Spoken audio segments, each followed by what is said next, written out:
Kaprobinsya, welcome back to my YouTube channel. So ngayong araw na ito mga kaprobinsya, i-share ko naman sa inyo yung tips na matipid na pakain sa ating mga alagang native pigs na walang sayang talaga. Ito yung kahapon na balat ng pumpkin na niluto namin. Ayan. So, tinabi ko lang yung balat ng pumpkin. Ayan, yung kalabasa. Para ito ihalo natin sa ating pakain sa ating mga alagang native pigs.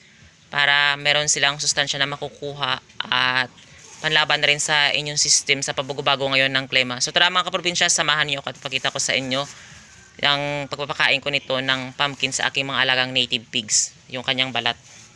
Kaprobinsya, nabigyan ko na sila ng ipa ng mais at ipa ng palay. So yan, ihalo lang natin ito sa kanilang pagkain. Yan.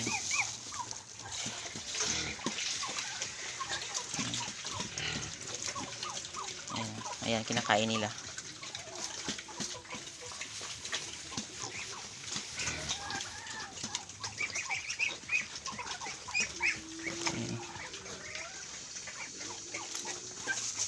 Kunti lang din mga kaprobinsya, kaya hinahati-hati ko na lang. Ayan.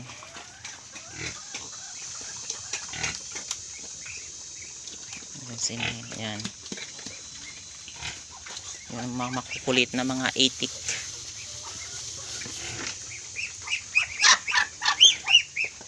Natin dito.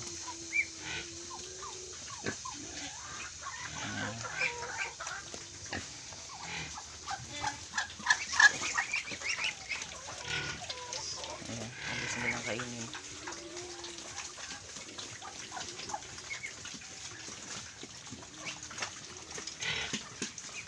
Ang balat ng kalabasa na ito mga kaprobinsya is meron din itong mga vitamins katulad ng vitamin E at vitamin B6, vitamin C. So ayan mga kaprobinsya, potassium, magnesium and iron. So ayan mga kaprobinsya, yung balat ng kalabasa na ito is hindi lang ito matipid na pakain sa ating mga alagang native pigs. Yun yung makukuha nila mga vitamina.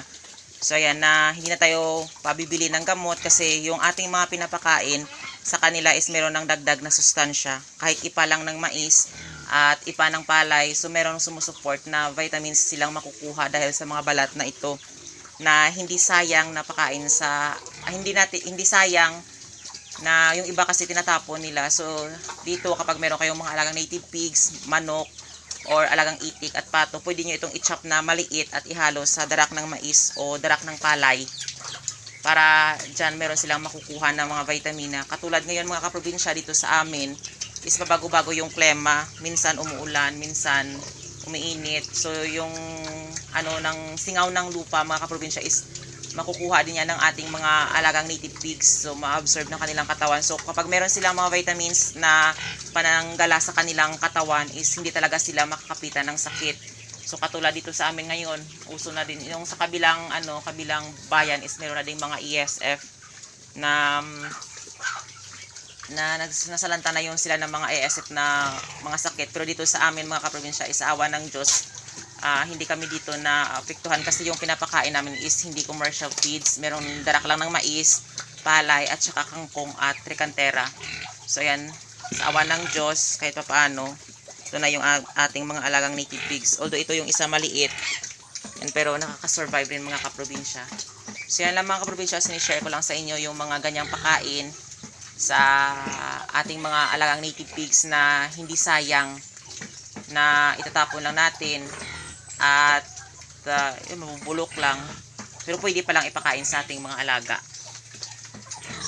Ayan. So ayan, kung meron kayong mga native pigs dyan, hindi talaga sila masela sa pakain. So ito, hindi na ito pure na native pigs. Meron na silang crossbreed na sila sa Durok, large white na mga baboy. So ayan, yung iba malalaki yan, katulad nito, ayan o. Yung inahin na ito is crossbreed na rin siya sa Durok. Ayan, so malaki na siya at native pigs. So ayan, nakikita nyo malaki yung kanyang yung tainga. So yung kanyang nguso is mahaba. So, kasi meron siyang crossbreed ng native pigs. So, pero mababait talaga sila. Ayan o. Ayan. Ito naman yung mga makukulit na mga itik, mga sisiw. Tinumban na nila yung pagkain ng baboy. Ayan, ito crossbreed ito ng Durok na kulay kulay brown. So ayan, malaki na din. Ayan, patining ito mga kaprobinsya. Lagyan natin siya ng ano, ng tubig. Ayan.